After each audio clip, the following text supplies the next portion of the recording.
in today's tutorial, I'm going to show you how to disable Windows updates over metered internet connections on your Windows 11 tablet, laptop, or desktop computer.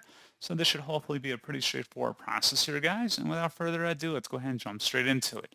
So all I have to do is open up the search menu, type in settings. Best result, come back with settings. Go ahead and select that. Select Windows Update on the left panel, and then on the right side, select versus advanced options. Versus download updates over metered connections, toggle this to the off position, and that's all you have to do. So pretty straightforward process on that, guys, and as always, thank you for watching. I do hope that was able to help you out, and I do look forward to catching you all in the next tutorial. Goodbye.